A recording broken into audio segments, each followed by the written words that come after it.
All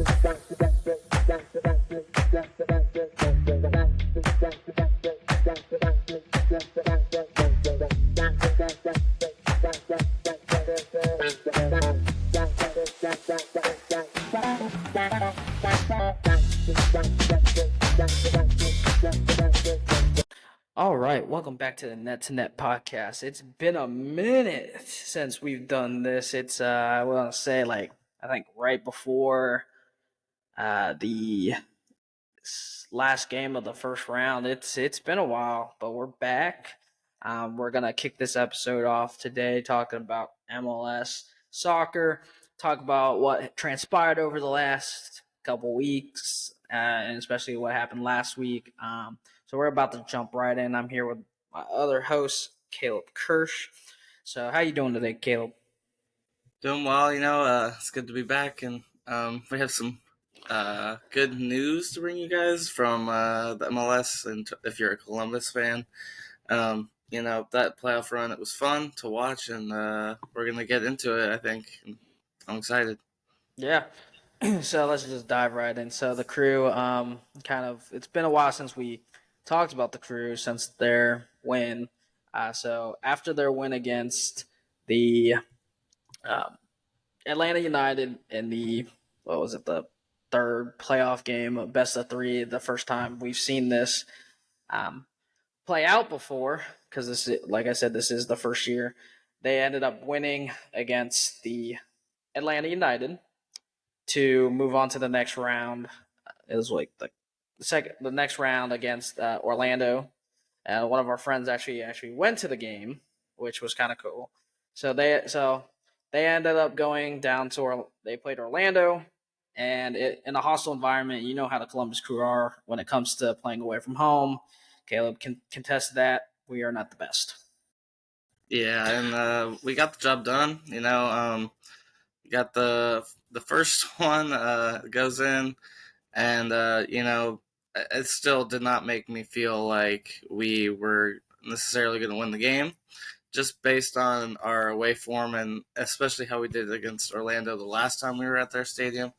So, yeah, it was a game that a lot of Crew fans were nervous about, but we got the job done and we did what we needed. I mean, away games for the Crew this year have been a struggle bus. So, to get it done in a way that they did, not too crazy, but just getting what we need to do and move out of there and move on to playing our rivals. But what did you think of the Orlando match? Oh yeah. I think the turning point was the red card in the 77th minute by Rodrigo Schlegel. I think that turned it around. It opened the game up more for us to kind of what we like to do in is attack from the wing play, behind whoever's playing up front, and going with if it's Matan or Rossi attacking underneath Cucho. I think with that getting the red card happening, I think that opened up more space.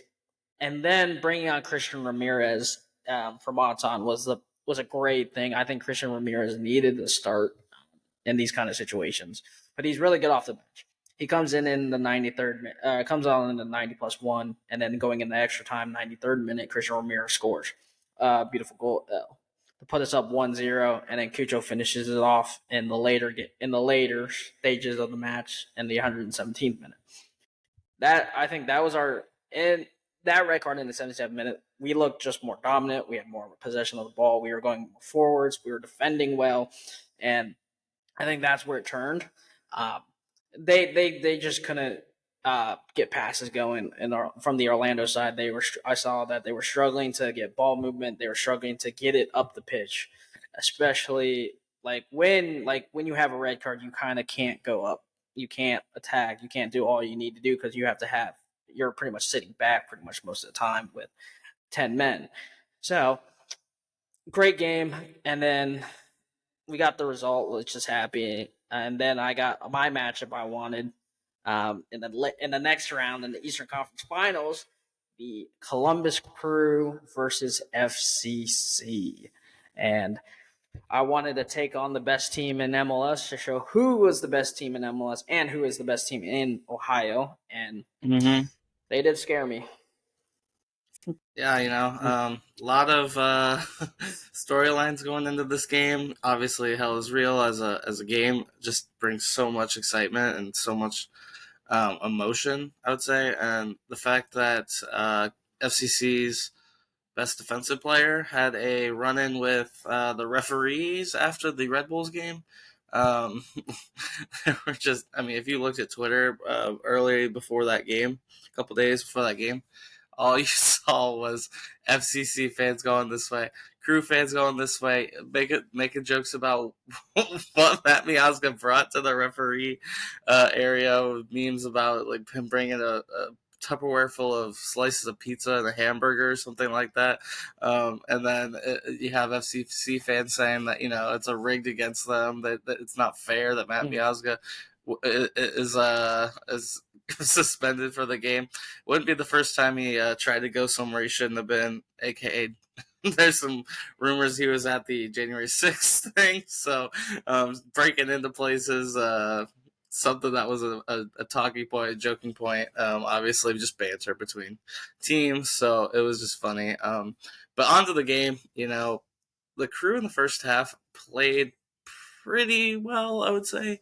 It was pretty back and forth. The mistake from Farsi, you hate to see it just because he's a young guy and he really turned it up at the end of the season when he got his chances.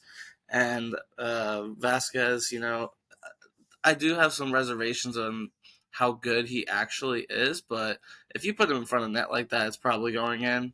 Apart from that, there's some issues I have with this game, but obviously a stone cold finisher for MLS standards, and he has some interest from Europe as well. And then that his dive, his straight up dive that gave them the free kick. If you guys did not see it, watch the video of Vasquez getting pulled down by Oh, Morera. he trips over his back foot. He clicks his own feet and then falls down, and I was livid. And then they ended up scoring an insane free kick from it from Acosta, and Mm-hmm. man, like I felt deflated a little bit, but I was like, we can't give up now. And at that point, our front three wasn't too involved in the game. It was more just our passing in the back and midfield, and obviously Nagby and Morris just controlling a lot of what we're doing. But yeah, so after that, it seemed like the atmosphere. I don't know about you, how you felt about it, but the atmosphere in their stadium did not really rise after that because it was right after halftime, and they thought, we got it 2-0, should be fine.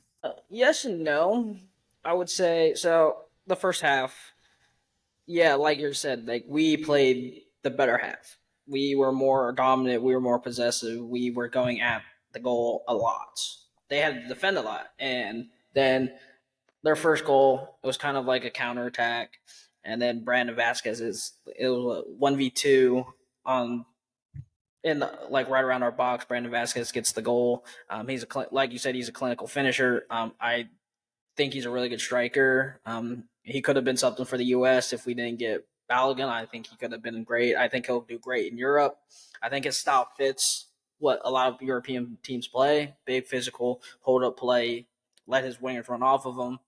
I think he's a great guy, great player. And then their second goal, yeah, that was not a foul. That he tripped over his feet. But you give the MVP Luciano Acosta anywhere outside that box, in like near the box, it's going in, especially because his technique, the power, and how much spin he put on that ball was insane.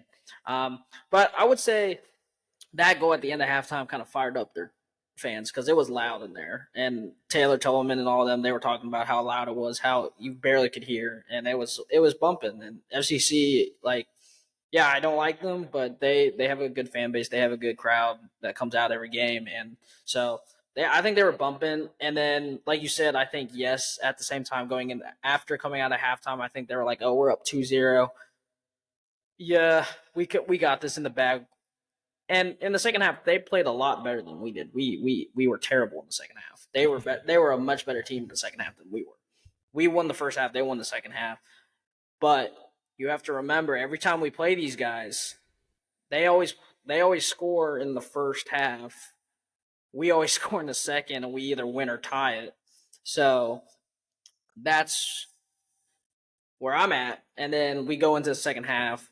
We take out Farsi in the 65th minute for Gressel, and we bring in Ramirez too as well.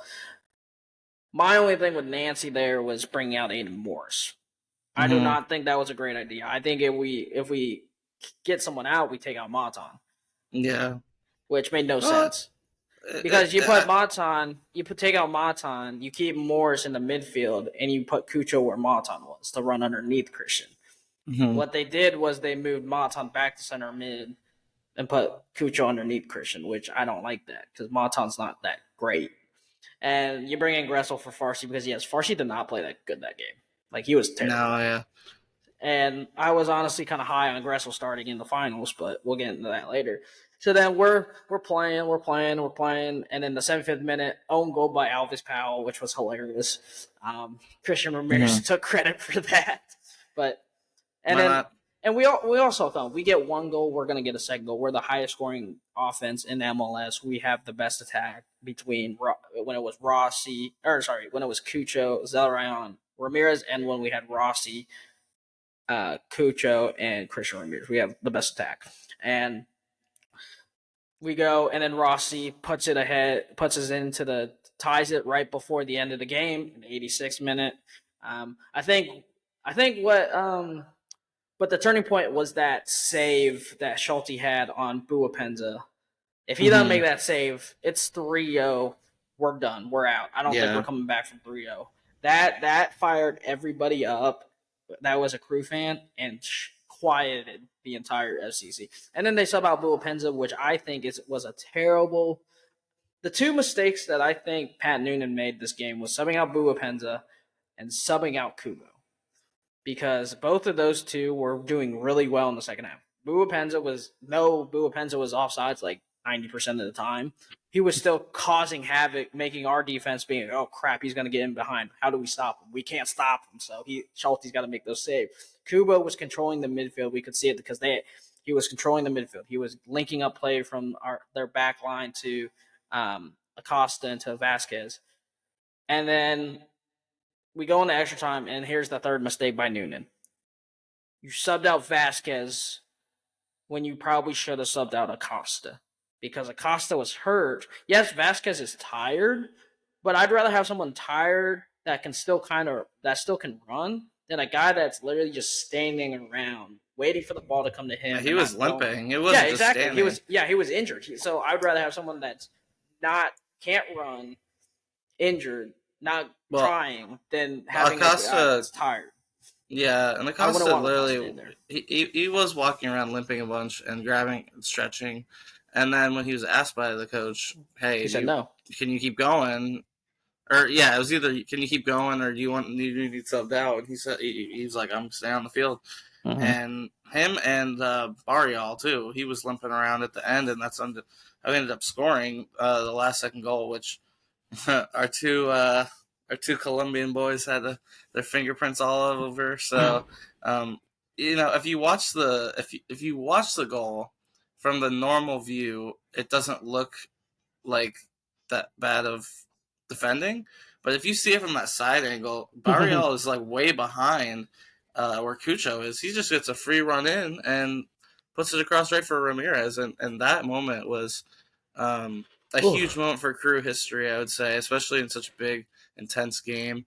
And it really showed that this team has it in them to play with obviously the best teams. We've seen that the whole year, but in playoff games, we really shined at the end of the games this year. Obviously with Orlando game and then the Cincinnati game. Oh yeah. And like Kucha, and Kucha was like, other than the goal, he he was, I wouldn't say he was quiet, but he was somewhat quiet. At Because the yes, first half, he was pretty quiet. oh yeah. Yeah, in the first half he was very quiet. Second half he kinda came alive. He ended the game with 12 shots. But they weren't all on target. That's a different story. He had 4 Yeah. on target. But shots in general, he had 12. So, and we're talking about, but I think from what I look at it, what I've seen from all of our games, if Nagby doesn't touch the ball more than 100 times, we don't win games. We like struggle. If he's not touching the ball and he's not involved as much, Nagby is I think, the most important person on our team, hands down. Yeah. I think we without barely him, talked about him so far too. yeah, without him, I don't think he gets the credit. Like there's some of the times that Nagby had a time to hit it from long range, and we've seen him hit it before, and he didn't. And I'm like, oh, he needs to hit that. He's being unselfish. He's trying to find the open path, but sometimes you got to be selfish and shoot that. Well, yeah, and I feel like every time he gets the ball outside the box, either in my head or out loud, I am saying shoot because there's at least one per season where it's just a laser.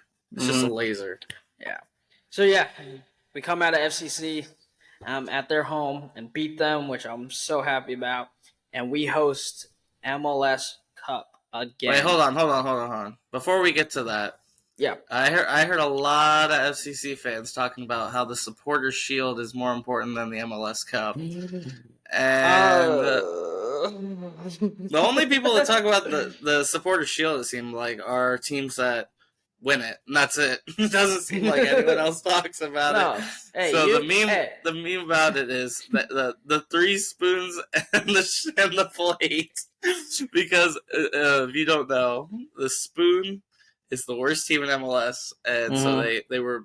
I mean, credit Cincinnati going from the worst team to technically the highest rated team. Best. Yeah, but we ended up being on top, and a lot of reasons for that. Some coaching decisions, and hey, also Nancy did not win Coach of the Year. It went to FCC's coach. We saw who got out tacticked and out coached in that match as well. Yeah. Oh, 100%. I think the Supporter Shield, yeah, y'all can win the Supporter Shield. You don't get stars on your badge. That's all I gotta say. You don't get those stars. You can win the Supporter Shield. I'll take 7th place and win MLS Cup and take 1st place and not win anything. Yeah. Like, come on. Yeah, the Supporter Shield's not. Yeah, you're the best team in regular season, but we play for the playoffs. Right. We're from America. That's why. we play for a thing called the MLS Cup. If you're in England and you're top of the table at the end, you win. Congratulations, sure. If that's the system, if that's the system that we're doing, then fine. But there's got to be relegation as well, which this year would not have happened for you to win the Supporter Shield if we were playing the standard, whoever gets first at the end of the season, because you would have been relegated already. So you wouldn't. FCC would have never had a chance to win the Supporter Shield of the MLS. Oh yeah. So it's just so funny.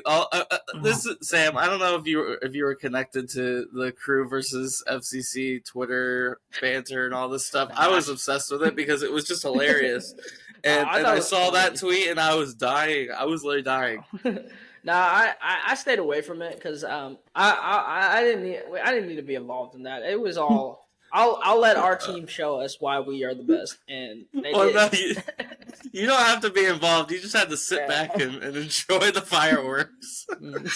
Yeah, I just want to say 2 MLS Cups in 5 years, hosting it twice in 5 years. FCC, whatever you hosted. You can host the Supporter Shield all you want, but we'll take the 3 stars on our badge, and you can have 0. But no, give it credit to Noonan. Noonan, give it credit where due. He was the best coach in MLS this season.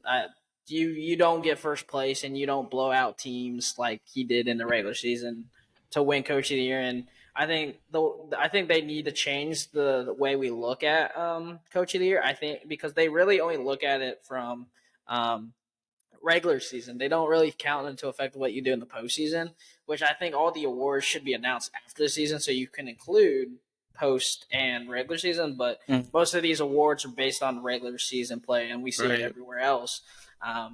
That's why I had an issue with the MVP voting and why Messi was on the voting for MVP of the regular season when he only played 3 games, only had like zero Yeah. goals and 1 assist, 2 assists maybe in 3 games. Like, come on, like that's. I get why Busquets might have been on that because he played a little bit more, but still, even then, I wouldn't even put him on there. But back to Yeah. the point, Noonan, I think he did deserve winning MLS.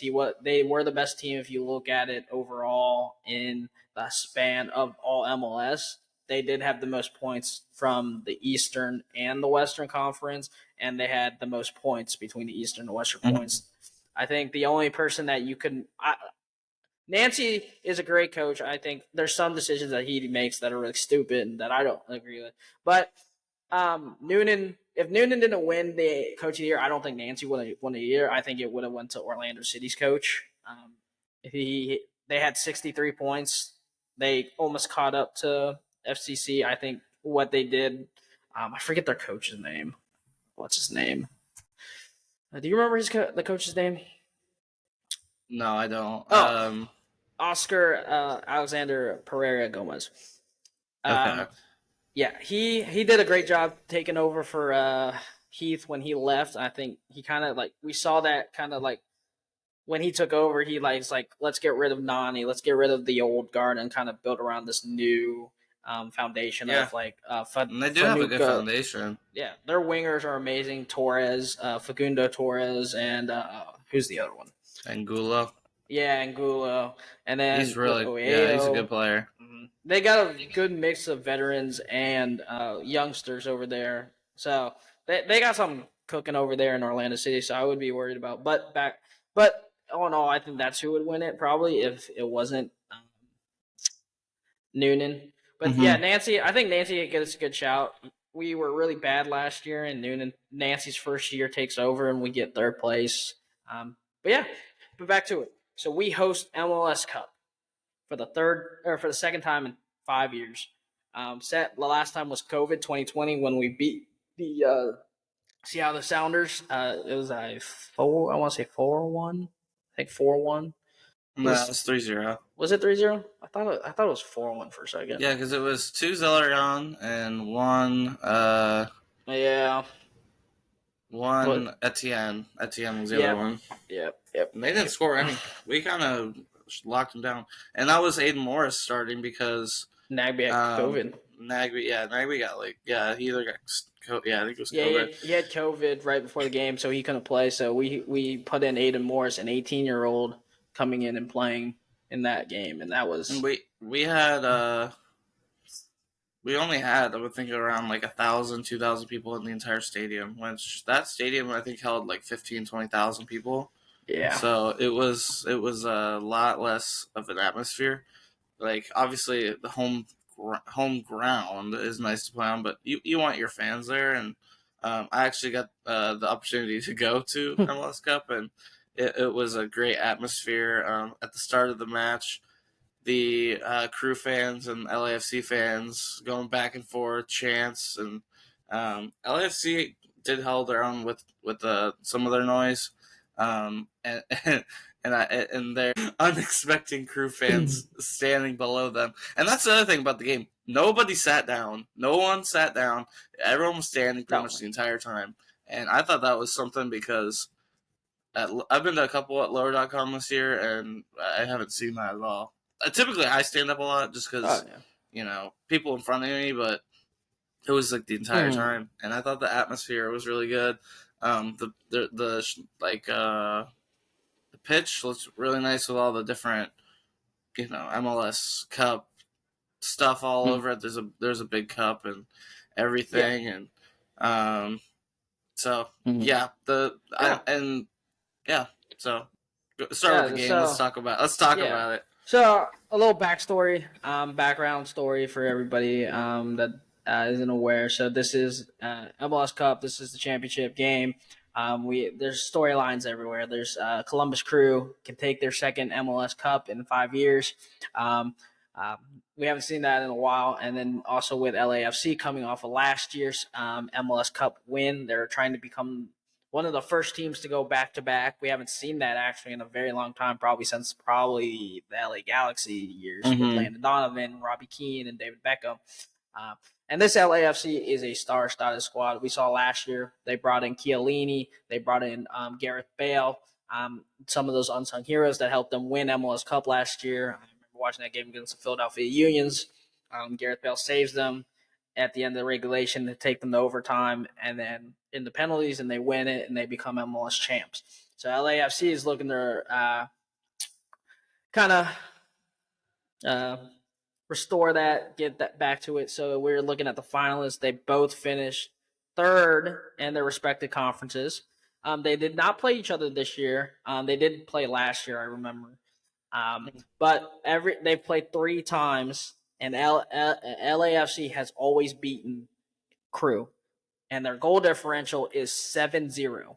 So we've never scored against them, and I didn't know. Yeah, and LAFC, they came off.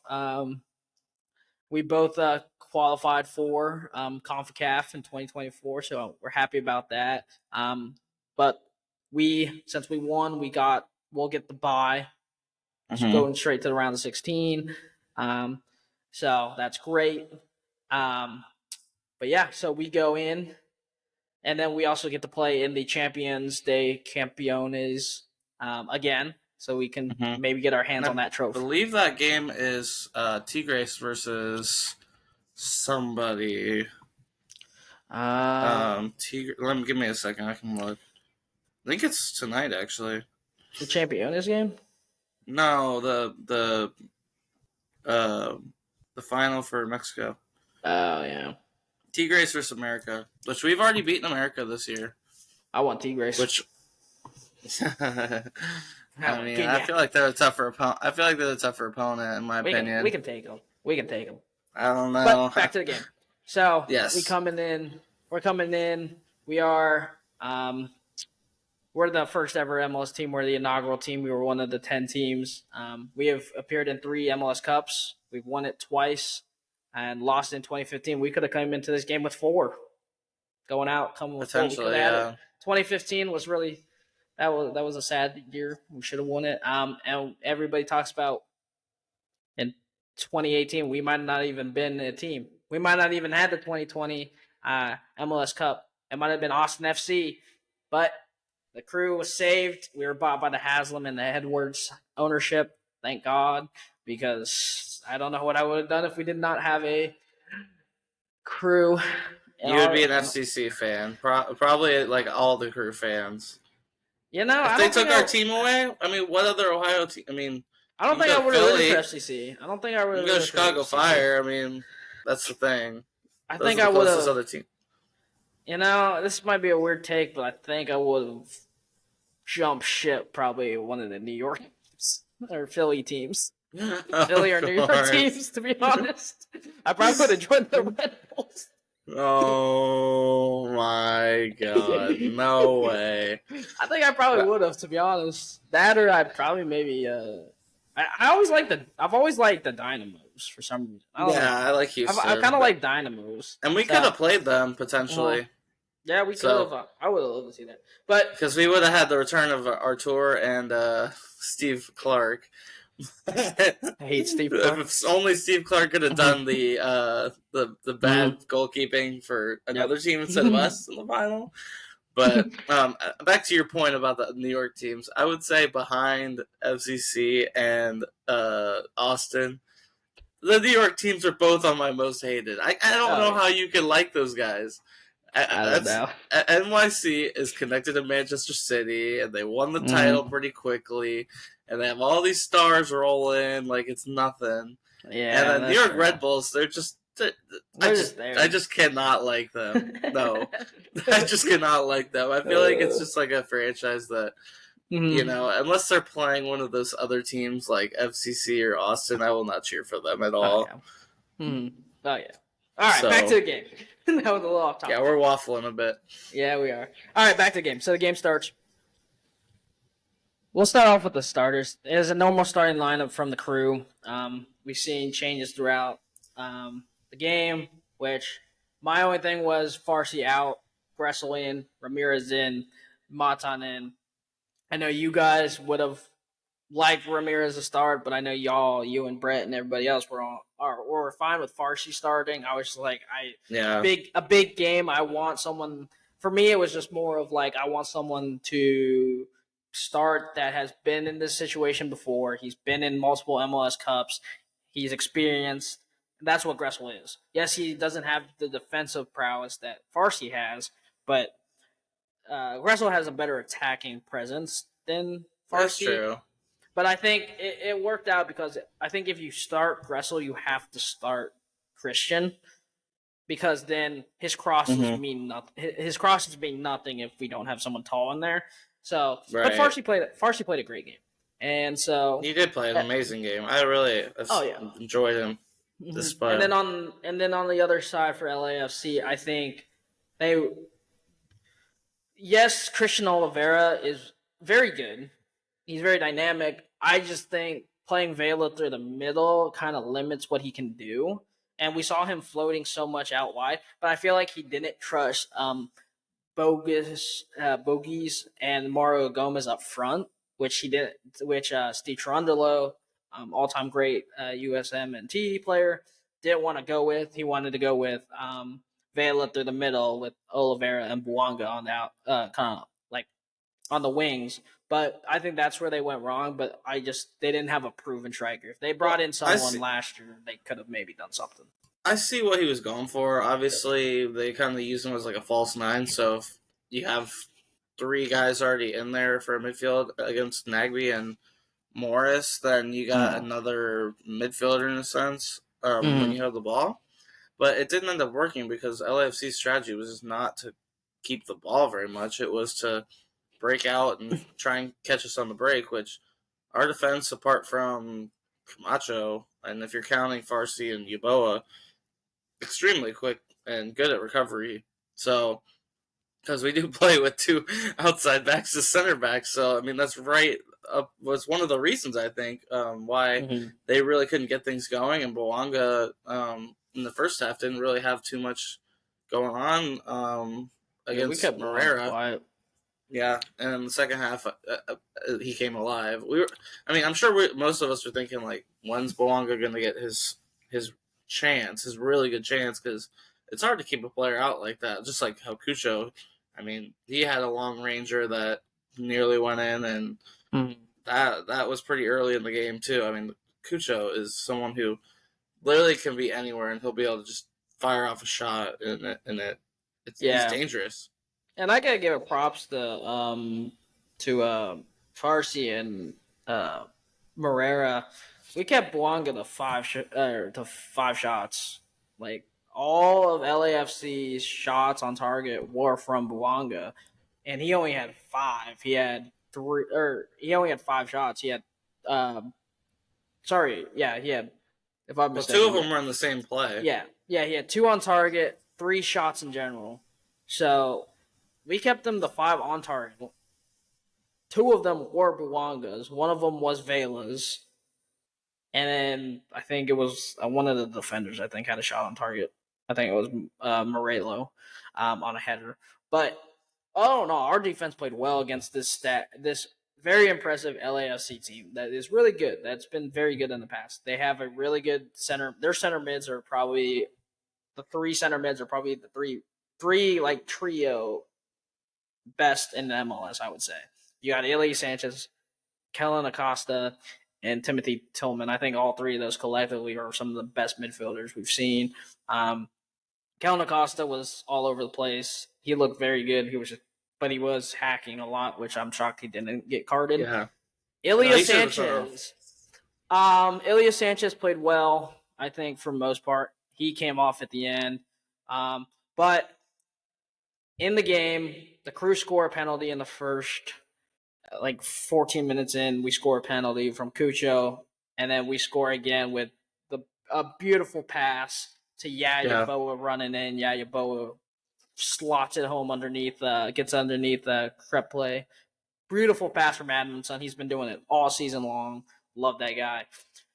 We go into halftime. If I'm Cherundolo, I make changes. He didn't make changes until like the 60th minute. Let's be real. Mm-hmm. He didn't make changes until the 60th minute when he brought out Tillman for Bogus. And you have a really good defender in Aaron Long on your bench right now. He's like, what, he was their big signing. He was coming off a really good season the year prior. He's one Well, of where's he gonna go? Where would he have got subbed they in would have for? played they would have played a they would have changed formations. They would have played a three back. And they talked about it kind of on the thing. It's like you go more attacking with three back, so you have Chiellini, um, Murillo, and Aaron Long as your three back. Or you can take out Murillo, which they were thinking about, and drop in Ilya Sanchez back to center back, because Ilya Sanchez played center back last year, a Mm-hmm. lot of times because they didn't have anyone.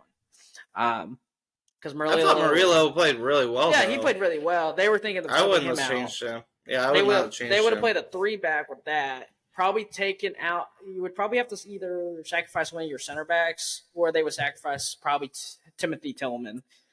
Play Ilya and Acosta like along together, like how we play Aiden and Nagby, Mm-hmm. and then you make Hollingsworth and Palacio your wing backs, and then you have Vela in the middle, Oliveira and Bouanga as your thing. So you're pretty much playing a three Yeah. four three, like what we Yeah. play. That's what they would do because they were getting killed. Hollingsworth was getting killed down the right hand side every time. Let's be real. He was getting Yaboa killed. was Yabo unreal was the entire cooking game. him. And our team, we played very good. My only thing what scared me was we subbing out Darlington Nagby in the 84th minute. That No, scared yeah, me. that did. Yeah, we were making a lot of changes at the end, which ended up working. But if they would have gotten another goal, I would have said momentum's We would have probably in panicked. their favor, and we Mm-hmm. might not have won that Oh yeah. game if they would have managed to get another one. And fun So, fact but that yeah, I would say Yaboa and Farsi. Oh, go ahead. I was gonna say, the fact that they mentioned that in the second half, we have given up 22 points in the second half, and Yeah, a negative, and a you're a negative, first half and a team. and a negative one goal differential in the second half. We don't score in the second half, and we don't win in the second half. Now, which we've given up 22 points. If we had those 22 points in the second half and those losses, we could have. We would have been first. We would Yeah, have been we would have been first. first. We've given up so Probably. many goals. Yeah, we've given up so many points and I so many think we goals. were It's just behind by like 10, 15 points of yeah. Cincinnati. So Mm-hmm. yeah, we would have been Yeah. first. That's crazy. Yeah. So yeah, no, I think with Farsi and Diaboa, if we can get those guys going again next year and the same sort of thing, and it looks like we're gonna be reinforcing some key backup positions because I think our starting lineup's pretty set. I would say maybe one or two signings here and there. Just when you're on top, you got to refresh the team, and obviously we're losing Gressel, and so we need someone to be able to fill in at that position. But Farsi, I think going forward is really exciting, and then Yaboa, obviously, when he gets into that area, because he was a right winger before this year. Like he didn't play out there for us; he would play right wing. Oh, Even going back Farsi? last, no, Yaboa. Going back Yeah. to last year, Porter would play him at right wing every game that he was fit mostly. So to see that change and him just be flexible and able to step up in a huge game like that. Obviously, the pass from Edmondson was just clearly one of the best passes that I've seen in MLS Cup. Um, it was unreal. It took everybody out of the game. Everybody's just standing there watching because it was that pristine, like unreal electricity happened after that goal as well because it was kind of a quick turnaround from 0 to 2-0 for us, and I mean it didn't really change the atmosphere for LAFC fans. I mean they were still going pretty loudly, but for us in terms of the excitement getting behind the team, there was nothing like it that I've seen in the crew stadium in my lifetime.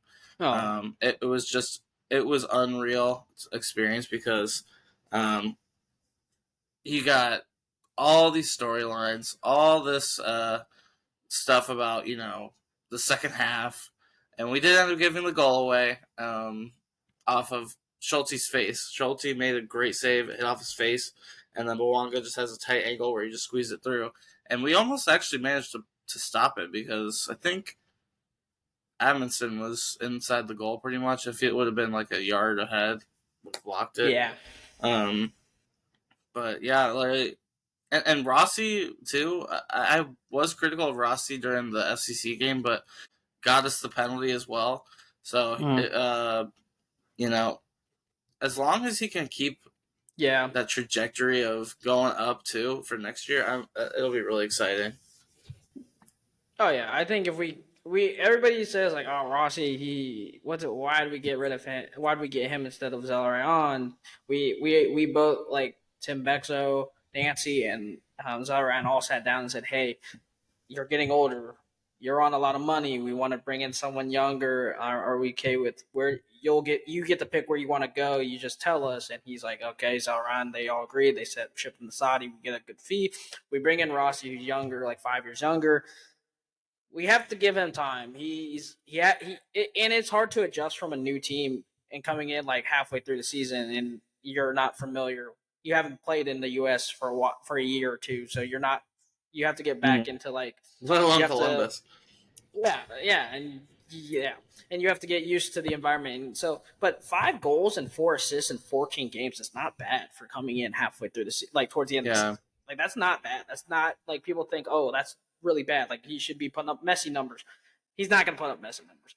Give him a full time, and we keep and like I hate that we keep comparing him to the LAFC version of him. He did that when he had a full season and a couple seasons under his belt. Like And a younger, more younger agile him, yeah. Vela too on Yeah, this team. he had, and let's be real, that LAFC team he had was a lot better than our crew team right now. Let's be real, that LAFC team was a lot better. So we also have to look at from both sides. But I think if Rossi did next year full season, if we can bring in some more guys, can we go after some key guys? We just won another MLS Cup. I know our market isn't huge like a New York or an LA or a Texas, but we have trophies. We have the history. We have the winning record. We have a great coach. Can we attract those guys? Hey, Mm-hmm. all I'm saying is there's a guy that's a free agent right now that's out there. He was at the game on Sunday. Can we bring back Jonathan Mensah? Yeah, I'd That's be all for I gotta that say. for sure. I'd He be was for it. there. He's our captain. He was the captain when we hosted MLS Cup in 2020. My question is, do we give him the captaincy back over Nagby? No, I don't think so. Ooh, It's Nancy's decision, first of all. it's Nancy's Second definitely of Nancy's all, decision. well, But you he was also, our captain. I don't know if you knew about this or just forgot to mention. Apparently, with Mensa, his teammates would come into the locker room and see him already watching crew games on his phone before they would Yeah, play he's a big or crew guy. train or whatever. If the crew was on, he was watching it apparently, and that really just shows like he still cares about this club. It was a big part of his life, and honestly, if we could have him instead of Trekbo coming on or Quentin possibly playing next season, I'm all for it. I mean, obviously he is a year older, and I don't know if he'd want to take that reserve role because I think you can agree or disagree with this, but I think Camacho gets ahead of him in the team anyways. And then we still have Marrera and Edmondson because that was worked for us the entire season essentially. Um, but obviously, if we could get him as a squad player, like I would be all for that. And then I believe Will Trapp is also a free agent. He's running He around is. 30 though, so I don't know if we want to pull the trigger on that one or just go back to it. But if we could really bring in those two, there wouldn't be problems in the locker room. I don't think. Mm-hmm. I think we would be pretty well equipped for a lot of diversity if anything happens. You know, if we go through a rough patch or something and the Concacaf Champions League fixture congestion, and we're also going to be playing in Campeones Cup, like, and also for rotational reasons, we have obviously Zawadzki who can come in for Nagby or Morris, but I've seen him more as a defender this season, and I think that's more of his position going forward, just because of how good he can start the build up. If we had Will Trapp in a game where, say, Nagby needs a rest or something, and we have Morrison Trapp. That is just like the younger years of us two watching the Crew, and the current regen version of Will Oh yeah. Trapp, and so I guess it's kind of a low key dream of mine, but I don't think Nancy will go for it, Oh yeah. just because I There's don't think he there's a wants to go back. few there's a few players that I would love to get my hands on. One of them's Jonathan Mensah. Like he Yeah. is a veteran who could play. He's a veteran defender. I don't know if he's going to resign with San Jose. There's a chance. I think if we could get him back, I think he could start, and we push Morera or Admonson left wing, right wing back. I think because that's where their like main position is. I think I would love that because then you get another defender. But I think the prize. I think we need to go after Miles Robinson. Miles Robinson. He's out there. Yes, there's offers for him to go to Europe, but also he could stay in the MLS to get game time. There's Kai Wagner, left wing back right there. I don't know about that one. Or we bring in the Ecuadorian beast, who we just played against, who actually played really well against on the right hand side. Diego Palasi. He's out of contract out of LAFC. He's very good. He's vocal. I think we could go get him. I think he's a prize. And then I think we need center mid like backups, or if we have to change the formation, Callan Acosta's out there. You think about having Callan Acosta, Aiden Morris, and Nagby all in a midfield. You're not getting. So then we just midfield. play Rossi and Kucha up front by themselves. Yeah, you couldn't get through because Callan Acosta can play attacking mid. We've seen it before. We've seen him go high as the box. We've seen it for the U.S. You put those three in there, they're running for days. You're not getting one. You're not going to get the ball. Two, you get the ball, you're going to lose it like 2 minutes later because they're going to kill you. And I feel like if we had that opportunity, which is I don't know if that's going to happen. I don't think it's very likely, but I would have Nagby sit behind the other two who just run around and go get the ball for him. Because putting Nagby in the 8 there, I think could work, but Nagby is 6 on our team, and so is Morris in a way, but it's he floats wherever the ball is, so it doesn't really matter. And I would say we should go for like a winger / cam type as well, because go get Ladero. I mean, if we had prime Ladero, yes, but current Ladero, I wouldn't go for. I don't think there are this free agency class could be good. There is good talent all around. Like we're not even hit Gustave Buo from Revolution, who can be good if he can stay healthy. Josep Martinez, if you can get him in the right fit. You got Jamero Montero, also from San Jose. Could we bring Kai Kamara back? Yes, he'll be 40 years old.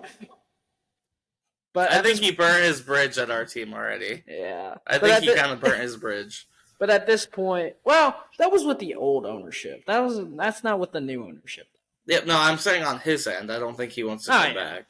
At this point, if you blow up on your team, I don't know if I mean, maybe. At this point, he's just signing with teams so he can break the record for goals. That's all. But I don't think we need another backup striker. We kind of already have a couple guys that are. Yeah. I would say that right cam spot. So we could put it. There's rumors of us getting some kid from Belgium, which I don't know if he's like a cam or more of a center mid. That could be interesting. And then we also are linked to Pachuca winger, Herrera. which, yeah, Pachuca is a good side. I mean, if we could get, he's pretty young as well. So if we were to manage to get that, and maybe test our front three, see if we could rotate it or just push people to the limit on competition-wise, I'd be all for that because, you can't be stagnant. And we're typically the dynasty enders, but I want us to be the dynasty because a couple years ago, a guy named Anthony Precourt tried to ruin our entire franchise and move it across the entire country. And I actually did learn this. The One of the main reasons why the Crew is still here is because of what happened with NFL, with the Ravens and the Browns or whatever it was, or the Colts, or wait, was it Browns and Colts or Browns and So Ravens? The Browns move. So Baltimore. So here, it's a weird thing. So the Browns moved to become the. Or wait, hold on. No, Baltimore had a team. They were the Baltimore Colts. They moved to Indianapolis, became the Indianapolis Colts. The Browns moved to, I believe, moved to Baltimore, became the Baltimore Ravens. So, and then the Browns became the Browns in the expansion. It's a lot of moving pieces. It's a lot of moving pieces. Yeah, it's a lot of moving pieces. Anyways, I think that had a part to do with it, obviously, and just the revenue that could be made in Columbus as well would be all gone, even though Precourt made it difficult. I was listening to this guy talk about on TikTok. He was saying that the Columbus Crew is one of the greatest American sports stories because it was kind of like how Major League was. If you haven't seen that baseball movie, basically the ownership, and I guess Ted Lasso in a way too, but the ownership tries to sabotage the club in several ways by doing things that either hurt the team or hurt the fan base. Um, Sam, I don't know if you remember, but the old way of getting into Crew Stadium, everyone was just in a huge line to get into the front. And if you go to lower.com now, you have three or four, or two or three major ones. And obviously now with Apple TV, we don't have to worry about searching for the Crew games on TV and stuff. Whoever Precourt was talking to TV wise, it was either Bally Sports every once in a while or some random station that you might have had to look in the newspaper when, you know, and then he puts a clause in the contract for the Columbus Crew to take it to Austin whenever he feels like. He never showed up to games. He's doing all this weird stuff, like making the stadium harder for just people to enter. Yeah. And so obviously since then we've won two Matthew McConaughey to talk at the beginning of games or whatever, and obviously they have a nice stadium. It looks nice. I like the color scheme, but Austin, they're not going to be us at least for a while. We're still way ahead of them, and sure they're an expansion team. We've been here for a long time, and in my time as a Crew, at the beginning of my time as a Crew fan, it was rough. They were known as the America's hardest working team, obviously because Columbus is a very working class city, and that kind of is where the Crew comes from, the name. But we were horrendous for years, and it was just I always was under the impression like we're hardest workers, but we don't always get the results. And this team, I think, embodies that same feeling because we have just a hardworking team and a bunch of guys that just get mumbled together. It was like a science experiment. It seemed like from Nancy, and ended up being the perfect concoction just for a late season run. And with Porter and Berhalter in the past, it seemed very not as calculated, more free flowing in possession. Or no, not free flowing. Just what's the word? Concise and not as like dynamic. Whereas now it's more dynamic. It's more fluid, free flowing. So yeah, I totally agree with that. And then side note, back to your thing. It was due to what happened with the NFL moving teams. So to be precise and specific, in 1984, the Baltimore Colts moved to the owner at the time, Robert Iris, who his son Jim Iris is now the owner, moved Baltimore to Indianapolis in 1984, which then Baltimore was all up in arms. They wanted to bring team back, and then in 1995, the Cleveland Browns owner Art Medell moved Browns to Baltimore in '95, bring back, which they almost were called the Baltimore Browns, which sounded very stupid. And so then they do that, and it was the whole. They moved them over there, and then in 1999, 2000 is when the Browns became a team. So in Mm-hmm. '95, so they became a team in, I believe in '99, is when they came back So that's funny because the Browns owners ended up being the ones to stop us moving when they were the from ones who moving. moved Yeah. before us potentially. So yeah, so that's Yep. kind of a crazy story. I obviously I have some preservations for the Crew ownership. I'm not the greatest fan of some of their business tactics, but obviously grateful that they saved the Crew. I mean, you and I don't want to be that person that's like, yes, I acknowledge all the things that other things that they may be doing, but this outbears everything. Maybe time will just change those things for me because there was some sort of thing with their other businesses. It was hard to follow, but and then obviously their changing of this logo, I had beef with. But the fun fact: we've won 3 championships with 3 different logos. Not many teams, I don't think, in MLS at least, could say that. But you know, and here's something I want to ask you as well. I've been thinking about. So going into next season, obviously we won the MLS Cup. Not many people were really picking us, and also if you saw at the beginning of the season, most of the pundits and a lot of them were from Apple TV. I have some thoughts of and reasons why they would say these things, but we're putting us in the 6 to 11 range in the East prior to the season. From at the beginning of the season, the predictions and all that stuff. I didn't see too many going. They'll finish in the top 4 or 5 or whatever. I saw 6 to 11. With Sasha Kleshin was one who put us at 11th place with potential to win 4 trophies now because they just took MLS made a real good decision of getting rid of the Open Cup for MLS teams. I'm being very sarcastic, everyone. I don't really agree with it.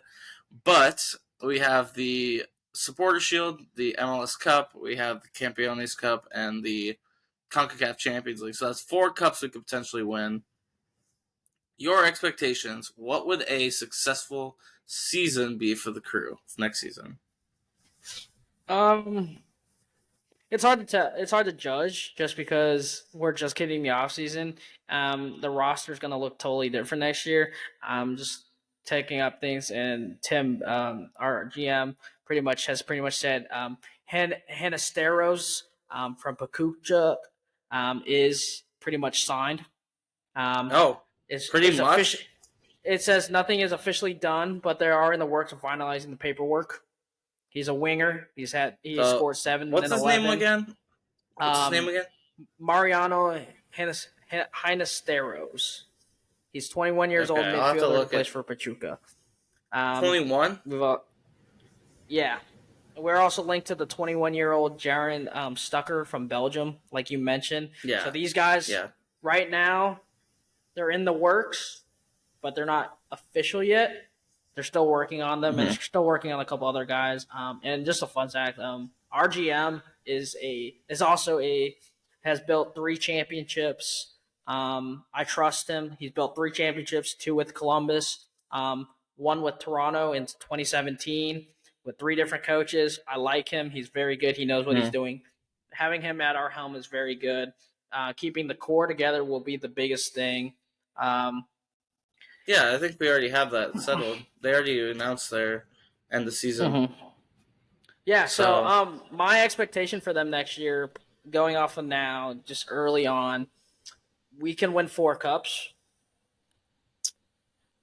Win two. Does it? I think we have to focus on two. We can't.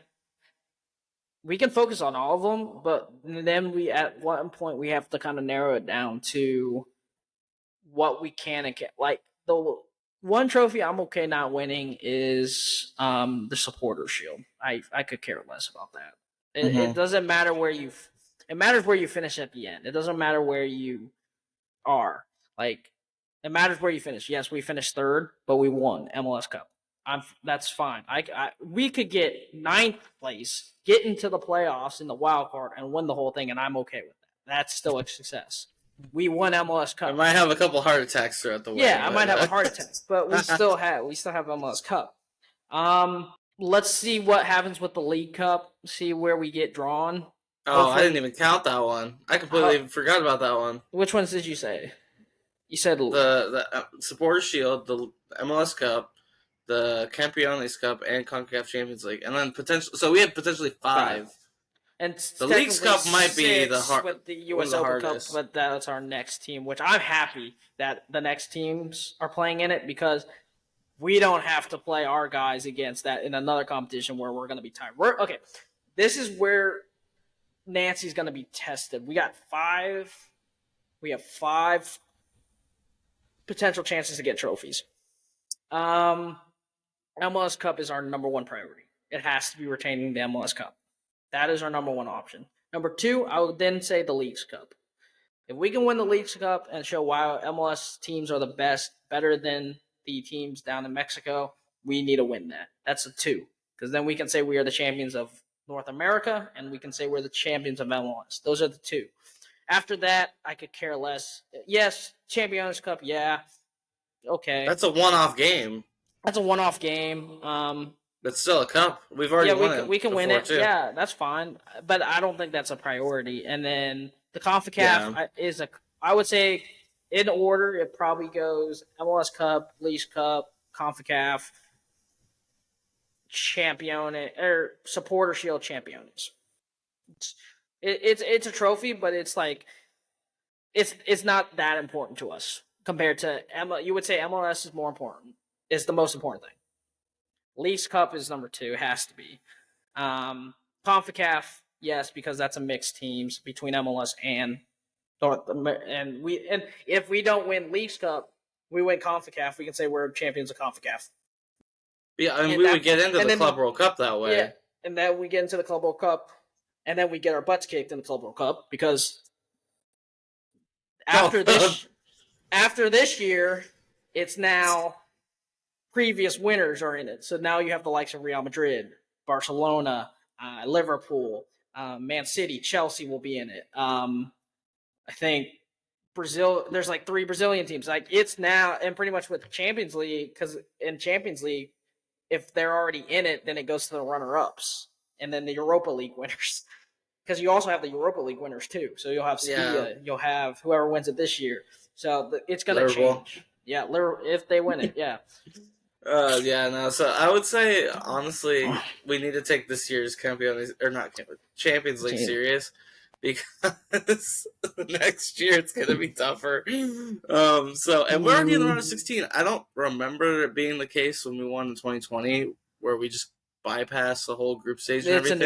It's a new rule this year. We have to take that very seriously. And I think it's Houston and someone else could play us. I don't know I forget who that was. They already have the round set up, so we would play against Houston or someone else. I forget. But if we're already in the round of 16, that's got to be something that we could win. I would love to win the CONCACAF Champions League. Obviously, me being a football fan for a long time, some of my best memories of any Champions League was going to school, knowing that there's a Champions League game on TV when I get home, rushing home to watch it, and that's that. We saw some great games. Why can't we have that same experience with the CONCACAF Champions League, the Columbus Crew? If we're already in knockout football, so we would play the winners of the Dynamos or St. Louis. St. Louis. That's what I thought. If we win that, then it's the teams below us. So the teams below us, it's Culver City FC. Wait, what? That's not Where right. Are they from? I have no clue. They play. Cavalier FC from Jamaica, not Cavalier FC. No, so they play Calvary FC from Canada. They were the CPF Shield winners. Orlando City, Tigres, or Vancouver.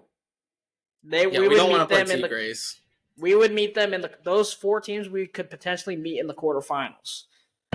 And then on the other side of the bracket, the teams we could meet in the semifinals are Monterrey, some other team, FCC, whoever they play. I don't know who it is. I can't read it. Same thing with Nashville SC and someone else, or the team that has the bye in the later bracket, Inter Miami. We can beat those teams in the semis. They won League's Cup. Yeah. Oh, I forgot about Inter Miami. They're gonna be so annoying next year. Oh my gosh, they're gonna be so annoying. I swear. I mean, obviously, we would talk during the Inter Miami games, me and you, and it was just exciting to watch Messi play like in MLS. It was really exciting, and he was cooking in the League's Cup. But next year, I feel like my excitement for him being in our league is going to go downhill because it's just going to be a brute force, even though he's kind of like a symphony just moving around the field. And so I'm nervous, especially if they get Suarez, even though Suarez obviously has his injury issues from playing the last couple of years and just being able to move around. It's been tough for him. But honestly, like, if you have Messi passing you the ball, you're not going to have to work that hard. And they have Campana, too. So if Suarez needs a rest, they just throw him on. I mean, it's going to be something. So we got to compete with them. They've kind of slipped my mind a bit more because they weren't even in the playoffs, you know? Mm-hmm. And they're playing all these friendlies and stuff, too. But, yeah. Mm-hmm. So yeah. I would say, yeah. Pretty much MLS with this year, with the 2025 Club World Cup, the Crew are one of 10 MLS teams competing for the last spot in the CONCACAF Champions Cup, because Monterrey has already secured a spot. Seattle Sounders already secured a spot when they won it in 2022. Club Leon is already in it because that's 2021, 22. Last year. Yep, 23. Us, if we win it, we're in it. And so that's from our group. Then the host nation, Europe, gets one because it's going to be in Europe. So the host nation will get it, whoever the host nation is. And in Europe right now, you have, via the Champions League, Chelsea, Real Madrid, Man City, and whoever wins it this year. Via path rankings, you also have Bayern Munich, PSG, Inter Milan, Porto, Benfica, and then 3 other teams to be confirmed. South America, you have Palmeiras, Flamengos, Fluminense, and whoever wins it this year. 2 via, because you'll get 6 from South America, so 2 more. Asia, you get Al Hilal, Red Diamonds from Japan, and then 2 more from the AFC, so it could be Al Nazari or El Etihad or any of them. And then you have from CAF from the African, you have Al Ali from Egypt, Wawadi SC from Morocco, and then you have 2 from them, and then you have Outlook City from New Zealand from Oceania. Okay. So there's a chance we get like Bayern Munich first round or something. Yeah. We could get Bayern Munich, we could get Inter Milan, we could get PSG, we could get Real Madrid, Seattle Sounders. Yeah, so it looks like Liverpool just missed the cut. Yeah, that sucks. Because Chelsea was 2020, 2021. Liverpool was the year before. Mm-hmm. So they just missed out, yeah. Well, is Europa League even counted or no? No, I think they would go to the runners-ups. I think they go to the runner-up of the Champions League beforehand. Okay, so that makes sense. But I think they still have to play. But I don't know why Benfica and Porto are in it, so. Yeah, I don't know. Potentially next year, though, the Crew can be in it as well because they've won the MLS Cup this year. Oh, yeah. 100. So we would get 2 years since Seattle Sounders, right? No, Seattle Sounders got it because they won the CONCACAF Champions Cup title. Oh, right. That's why they. So we gotta win. We gotta win it then. I want to play in the Club World Cup. Yeah, you have to win. Imagine you seeing Real Madrid versus Crew. I'm not answering that. I will not tell you who I'm rooting for there, buddy. Or Chelsea. Okay, Chelsea versus Crew. Would you cheer for the Crew? Yeah, probably. Yeah.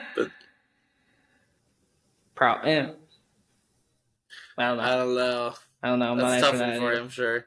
Real Madrid's more tougher. Yeah.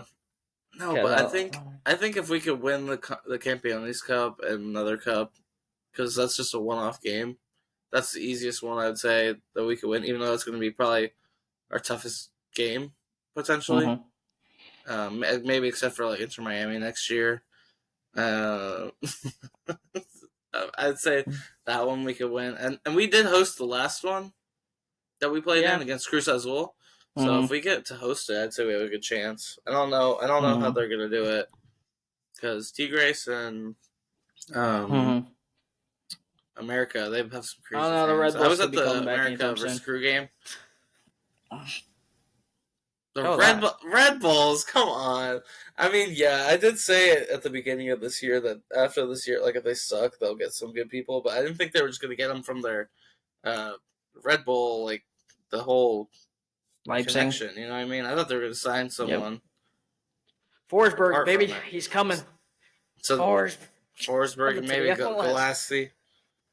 Yeah, Galassi might come. I mean, he's Olsen might come. All them oldies.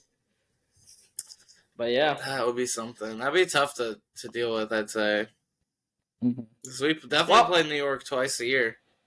Yeah. Well, that pretty much wraps up our MLS episode of soccer. It was pretty much we want to spend the whole episode talking about the MLS, and I think we did. Yeah, and we had to. Yeah, great it's things history. coming.